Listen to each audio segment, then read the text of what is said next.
Pokoknya apa yang terjadi itu bukan sebuah kabar bohong atau bukan suatu hal yang sengaja diada-ada. Semua adalah fakta melalui terungkap dalam fakta-fakta persidangan.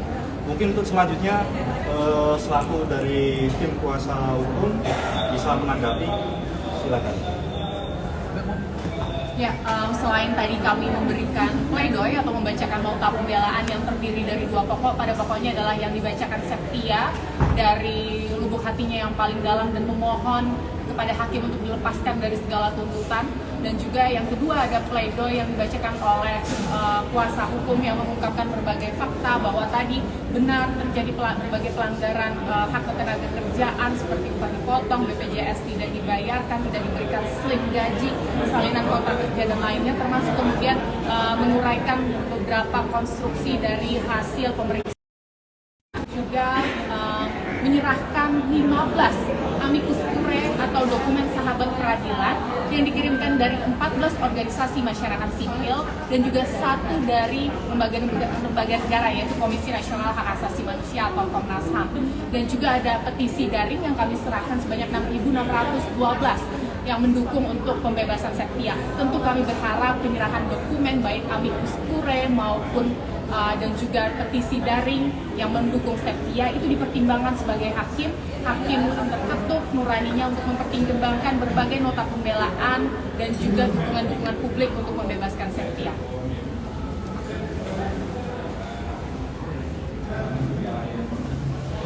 Baik, sedikit menambahkan terkait pledoi kita hari ini, kita menekankan bahwa terhadap hal-hal yang diungkapkan oleh Septia di dalam Twitter tersebut adalah merupakan fakta, bukan merupakan fitnah, apalagi pencemaran nama baik. Dan hal itu sudah kita uraikan dalam pledoi kita bahwa ada pengaturan terhadap itu, di mana diatur di dalam SKB 3 Menteri bahwa hal-hal yang kita sampaikan melalui media sosial itu yang merupakan suatu kenyataan atau fakta itu tidak dapat dipidana. Oleh karena itu kita sangat yakin dengan pembelaan kita berdasarkan fakta-fakta persidangan, seharusnya Yang Mulia Majelis Hakim Pengadilan Negeri Jakarta Pusat membebaskan Septia dari segala dakwaan dan tuntutan. Demikian. Pak, dari dibacakan pledoi tadi mungkin kita mendengar bahwa terlalu dini dari JPU sendiri memberikan tuntutannya terlalu berat, ya seperti kita mendengar.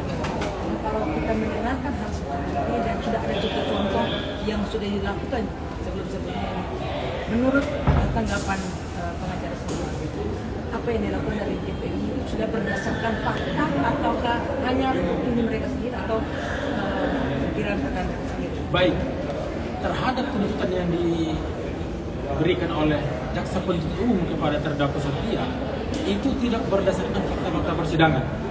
Jaksa penuntut umum dalam hal ini memberikan pendapat mereka tanpa berdasarkan fakta persidangan. Mereka sama sekali mengabaikan fakta-fakta persidangan, terlebih saksi-saksi yang meringankan Septia itu tidak dimuat di dalam tuntutan jaksa penuntut umum. Jadi apa yang disampaikan oleh penuntut umum mereka sendiri tanpa didasarkan oleh fakta.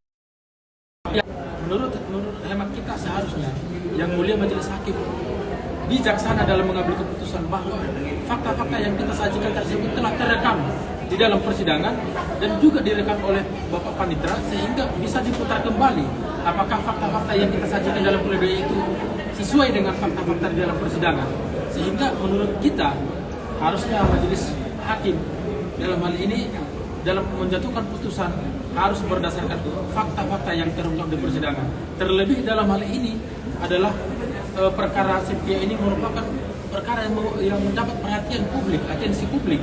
Bahkan pemerintah juga mendapatkan atensi terhadap Septia ini. Kenapa menjadi atensi? Karena memang pelanggaran seperti ini sering terjadi dilakukan oleh baik perusahaan maupun oleh orang-orang yang memiliki relasi kuasa yang lebih tinggi terhadap relasi kuasa yang lebih rendah. Dan hal inilah yang kita penasihat hukum mencoba untuk menyuarakan ini kembali melalui pembelaan kita kepada Septia agar tidak ada lagi orang-orang yang tertindas seperti Septia.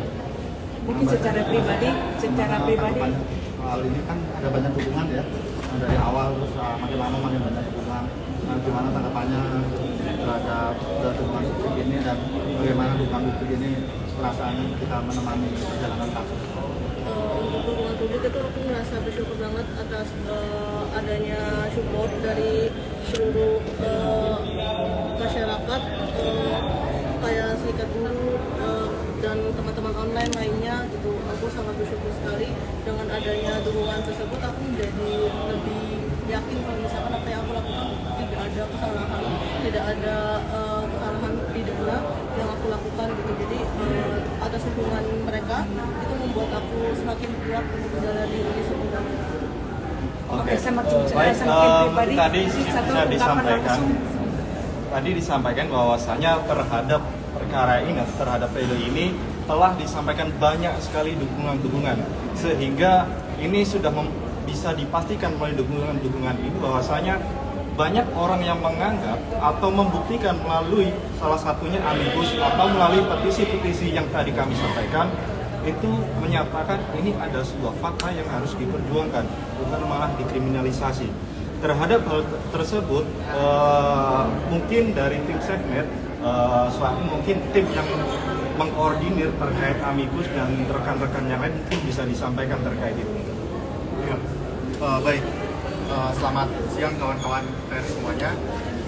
Dari Safenet kami telah menginisiasi pengumpulan petisi tanda tangan gitu ya, yang pada intinya untuk memberikan dukungan terhadap kawan Septia yang mengalami kriminalisasi dengan undang-undang ITE. Total dari September sampai dengan kemarin kami kumpulkan itu terkumpul 6.600 tanda tangan yang berhasil kami kumpulkan dari publik luas. Itu tanda tangannya organik, tidak ada mobilisasi, tidak ada bot, tidak ada teknologi canggih yang kami gunakan, murni menyebarkannya. Sehingga publik merasa kemudian penting untuk mendukung Septia dan membela Septia, karena memang tadi seperti yang dikatakan oleh penasihat hukum juga, bahwasanya kasus ini tuh pelanggaran ketenaga kerjaan yang terjadi itu merupakan hal yang lumrah. Dan ini seringkali kemudian dijawab bukannya dengan pengusaha mengoreksi apa yang ada di perusahaannya, tapi justru dijawab dengan kriminalisasi, dengan laporan undang-undang ITE. Safenet mencatat sampai hari ini ada 700 lebih, bahkan hampir 800, udah hampir 1.000 kasus kriminalisasi dan tindakan undang-undang ITE yang polanya mirip-mirip dengan Mbak Septia ini.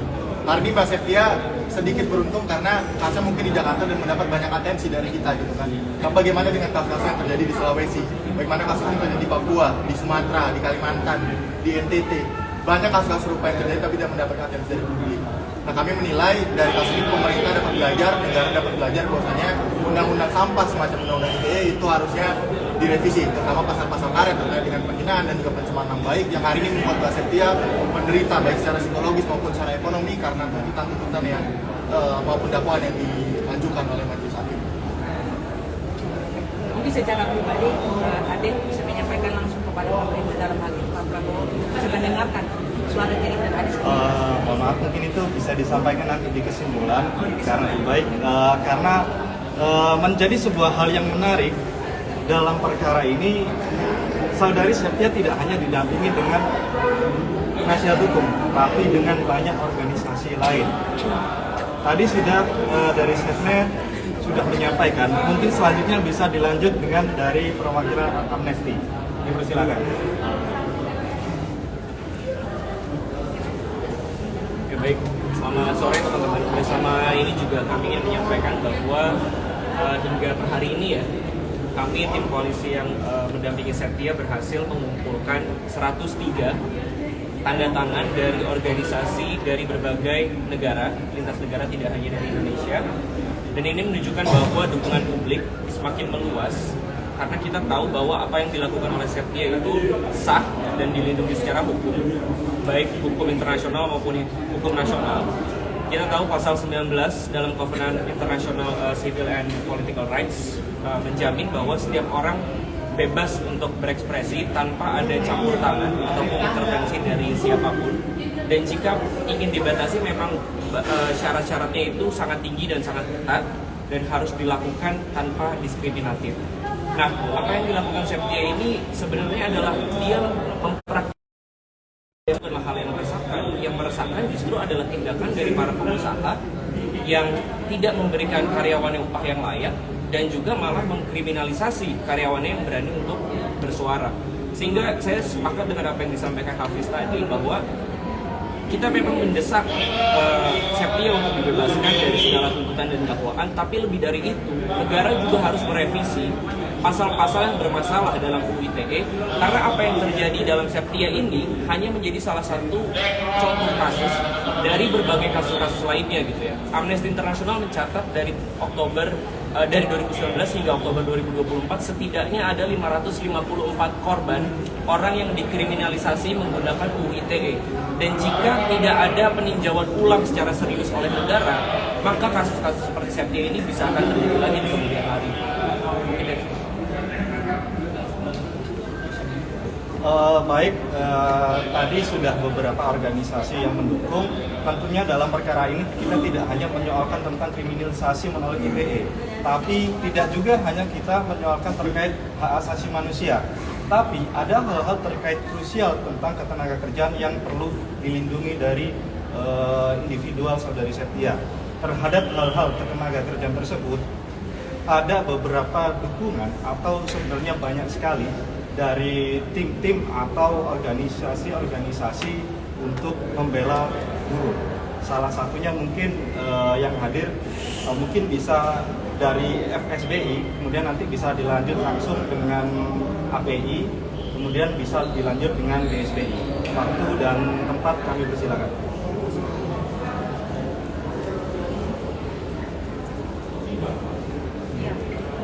Saya dari FSBI PT Amos Indonesia. Nah, kebetulan saya juga bagian dari buruh sama masih bekerja, dan saya sama Septia sama posisinya. Kami sama-sama buruh, dan saya dan teman-teman saya sendiri juga. Dan saya bersama teman-teman buruh sering melakukan diskusi kecil. Memang banyak temuan-temuan kasus yang seperti Septia alami, pelanggaran upah, hak cuti dan lain-lain itu hanya ada di undang-undang, tetapi teman-teman takut untuk menyuarakannya. Dan kami berterima kasih sekali dengan saudara Septia yang sudah berani bersuara ke atas sehingga dia mendapatkan kriminalisasi oleh bosnya gitu. Kami berharap dari buruh kemenangan Septia itu harus kita dapatkan. Kenapa? Kemenangan Septia adalah kemenangan semua buruh Indonesia, bukan hanya Septia sendiri, tetapi ini atas nama buruh, atas nama rakyat Indonesia, yang mana undang-undang ketenagakerjaan itu cuma hanya tertulis, tetapi tidak bisa dinikmati, tidak bisa terrealisasi dengan buruhnya itu sendiri. Bahkan banyak teman-teman yang mati di dalam pabrik, dan itu dianggap hal yang wajar. Ketika dia bersuara, dia yang takut seperti Septia. Belum lagi tidak ada perlindungan yang jelas dari pemerintah kita sendiri. Nah, harapan kami FPPI, harapan saya sebagai buruh, kemenangan Septia harus kita perjuangkan. Linda dari FPPI. Silakan dilanjut dari perwakilan API. Iya, API adalah Aliansi Perempuan Indonesia yang banyak sekali organisasi-organisasi selain saja organisasi perempuan juga masih ada banyak lagi organisasi-organisasi yang lain. Tapi kenapa kasus Septia menjadi sorotan dan juga perhatian bagi Aliansi Perempuan Indonesia? Karena Septia adalah buruh perempuan, dan karena keperempuanannya kita paham bahwa situasi sistemik kekerasan pada perempuan itu terjadi mulai dari rumah hingga tempat kerja, dan apa yang dialami Septia adalah bagian dari sistem kekerasan yang masih terus menetap di Indonesia dan tidak punya perhatian oleh sistem ketenagakerjaan.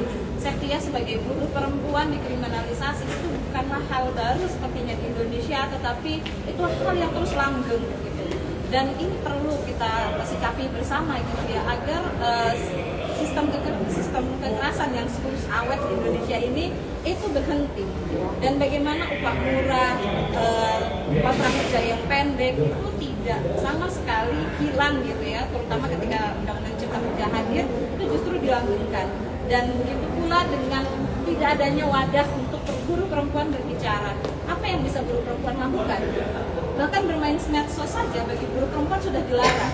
Yang terjadi adalah kriminalisasi gitu. Dan buruh perempuan selain media sosial, apalagi yang mereka punya untuk bahan mengadu? Katakan saja ada yang namanya Dewan Pengawas, ada yang namanya kepengawasan di ketenagakerjaan, katakan itu ada. Tapi seberapa itu maksimal digunakan oleh buruh perempuan mengadukan situasi-situasi kekerasan yang mereka alami? Kita bayangkan ya, sistem ini paling gampang kena oleh buruh perempuan. Kita lihat bagaimana industri-industri yang mempekerjakan banyak buruh perempuan itu adalah industri-industri yang upahnya di bawah upah minimum atau bahkan mepet upah minimum.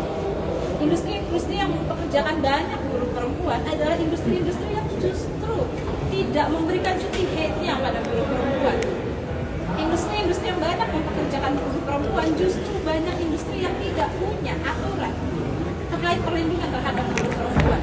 Jadi mau apa lagi ketika ada dewan, ada pengawasan ketenagakerjaan tapi masih sistemnya langgeng, masih banyak buruh perempuan yang sulit mengadukan kasusnya. Lalu media sosial adalah jalan karena no viral no justice katanya.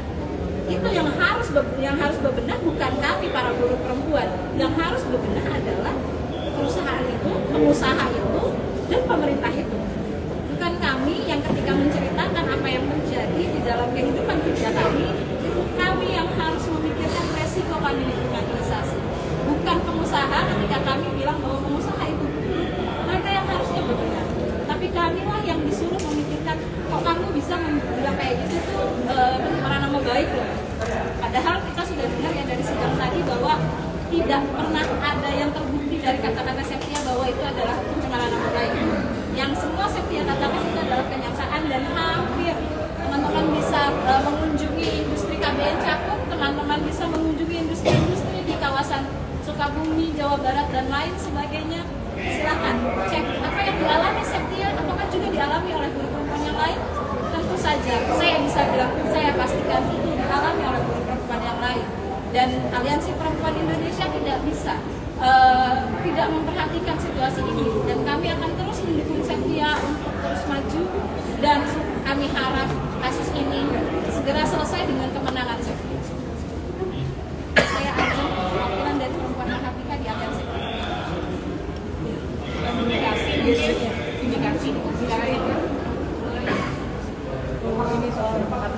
Nama saya dari Serikat Pekerja Media dan Industri Kreatif untuk Demokrasi Jabodetabek.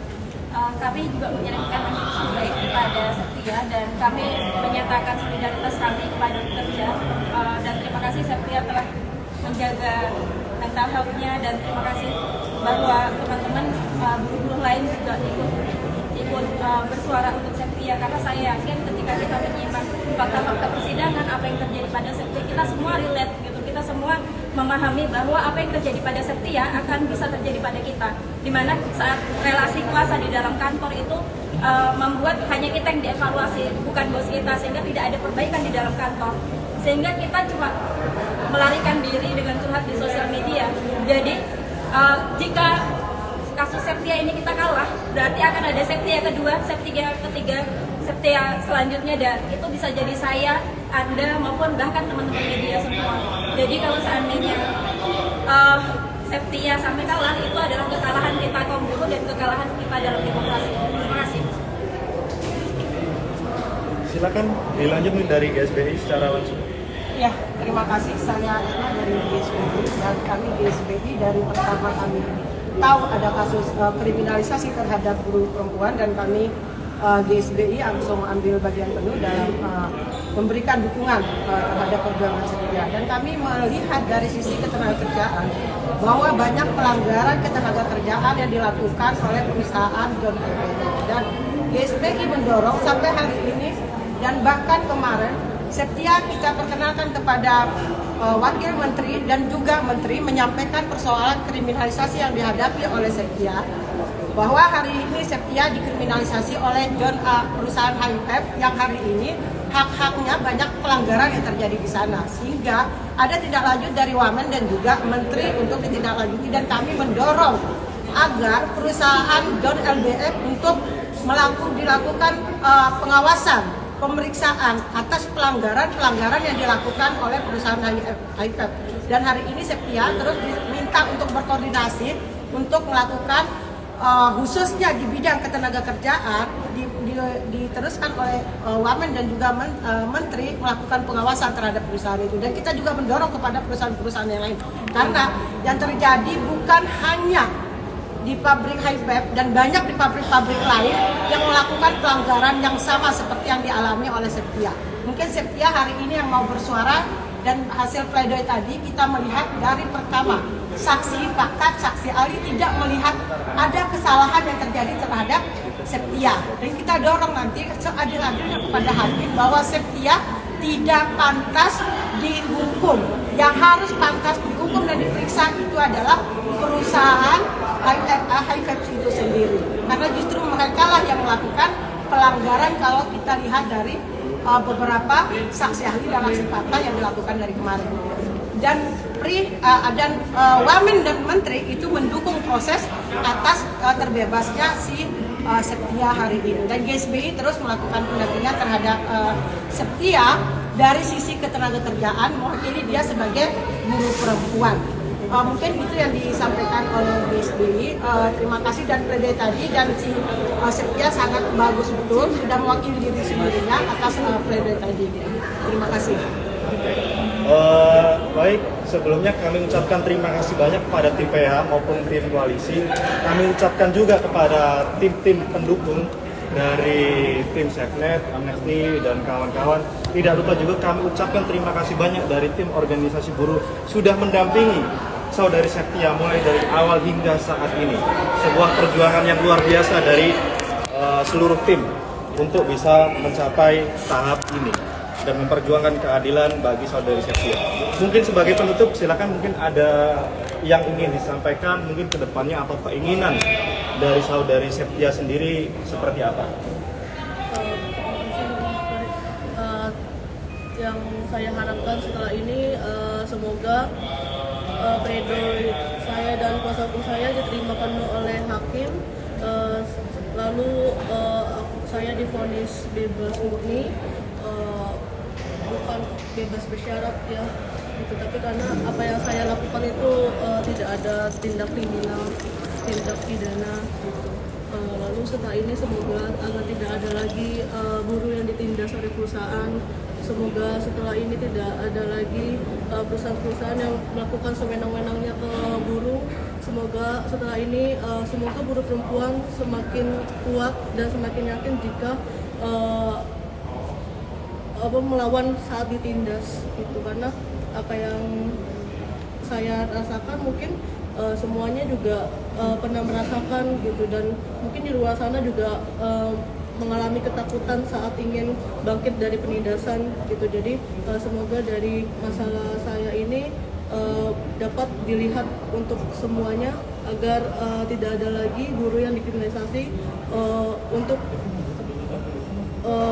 mencari hak-haknya gitu. Baik, cukup dari saya. Oke. Kiranya itu mungkin yang dapat kami sampaikan dari